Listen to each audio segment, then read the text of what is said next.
Peace and blessings. This is Queen Mother Imakhu. We just finished doing, a little while ago, part 1 of Ancestral Excellence in All You Do. We're going to continue so that we can find out how it is that we are to achieve success in our everyday lives. Now, I'll be reading again from the Hosea, and these are excerpts of ancient Kemetic scripture. And they're put together in this book by Dr. Maulana Karenga. So for those of you who have the Hosea, you can grab yours and follow along. Now, the last thing I spoke about was what it's like when you focus on bringing everything into your environment that is going to help you to grow.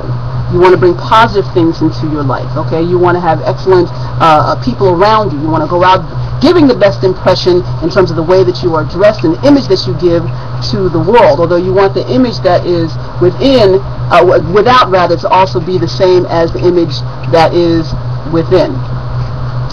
Which brings me to some passages here from the book of Ani. The book of Ani. Now, you have to stop and think. If you don't have a really good image of who you are, if you don't have a strong image of self, then you are going to allow yourself to be prey to anyone, and also all kinds of outside influences. So we'll get a little bit more into that later, but for right now, in the book of Ani, stay away from the aggressive man, and take him not for a companion. Take then for a friend one who is true and just, one whose actions you have observed. And if your righteousness equals his or hers, your friendship will be balanced. And of course, the focus of the show is always how to bring balance, to bring ma'at into your life. And so, let's think about this. Now, if you have goals you're trying to achieve, and you surround yourself by people who are constantly exerting a negative influence upon you, then eventually that's going to rub off and you're not going to achieve your goals. Now, it takes a really strong sense of self-worth in order to make sure that you are living up to the best that you can be. We talked in the last segment about how it is that our ancestors asked for excellence from us, especially if you happen to be a leader. You offer the best of yourself. And if you have a poor self-image, that's not going to happen. I want to share with you this book. Many of you probably know. The author, Herbert Harris, is a dear, dear friend of mine. And during some of my most low periods, last year when I had suffered all kinds of horrible health conditions with my asthma and then also my epilepsy and my immune system, this book helped to get me through. Because, as I say, even motivators need motivating. So, the 12 universal laws of success. The law of thought, the universal law of thought, is extremely important. You start from there, because what you think is what you become.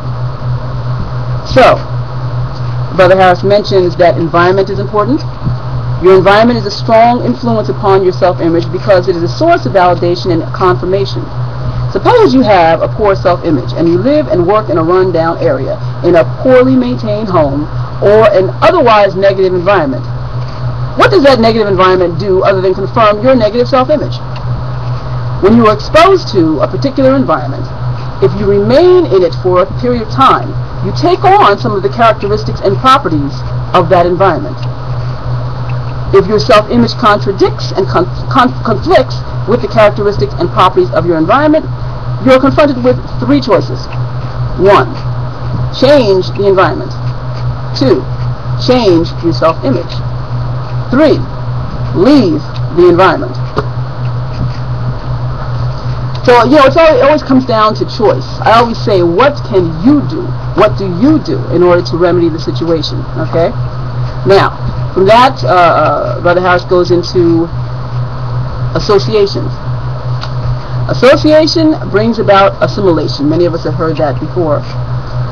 John Lavender, a noted Swiss theologian, beautifully captured this thought, saying, frequent intercourse and intimate connection between two persons makes them so alike that not only their dispositions are molded like each other, but their faces and tones of voice contract a similarity. Now, intercourse, of course, does not necessarily mean from a sexual standpoint, but anyway. Okay. You should primarily associate only with those persons who possess the traits and characteristics that complement the positive aspects of your self-image. Such positive associations will greatly enhance your own development and help confirm and establish visions, emotions, and feelings you have about yourself. Now from here, Brother Harris goes into the 5 signals of a poor self-image. 1. Putting the blame on someone else.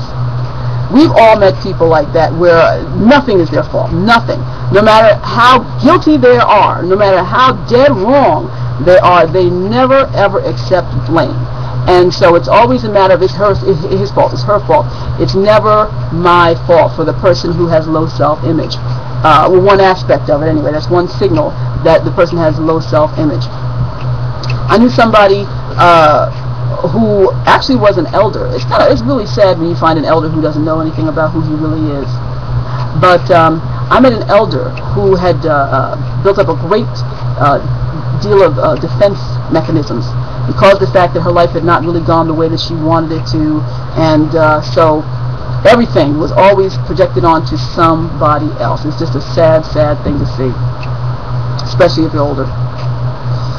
Okay, running away from your problems. Now, that can take on many forms. There are many people who are caught up in addiction, who are really trying to escape what's going on in their world.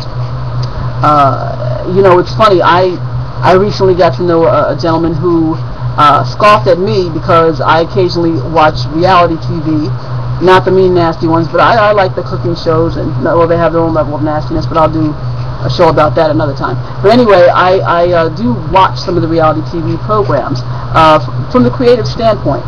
Well, this brother was mocking me because of that, yet and still, he couldn't go to sleep without watching children's cartoons every night. Does that sound right to you? This brother also had, he was in recovery, and had some addiction problems that he had been dealing with for a number of years. And so he found another way to hide from reality by watching cartoons all night. Okay? Didn't want to watch the news, nothing that dealt with reality at all. So that's not really a good thing if you really think about it, because you know there are times I just went to a presentation where they were telling the people in charge were telling everybody, don't watch any TV, don't watch the news, don't watch any TV. Well, this automatically sets you up for living in another whole realm of reality, which gives you a false sense of self and also gives you a disconnect from your true responsibilities in the world.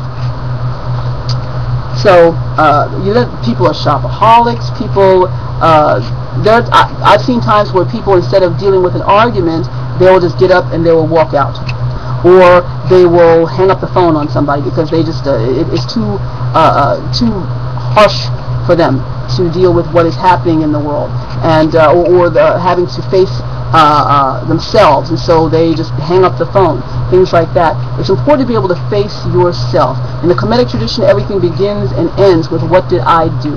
Was I responsible enough? Was I acting in the appropriate way in order to bring about the best possible situation in this? And if I didn't, then how can I fix it? Criticizing other people constantly. Now, I've also met people, you know, all these different types that Brother Harris mentions here. I've met them, okay?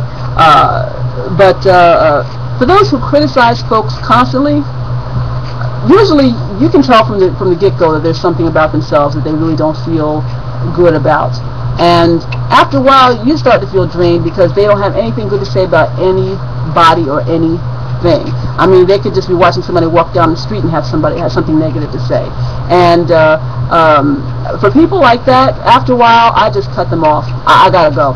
or that's not for me. Because usually what will happen is, after a while, they will turn on you and start picking on you. It's only a matter of time.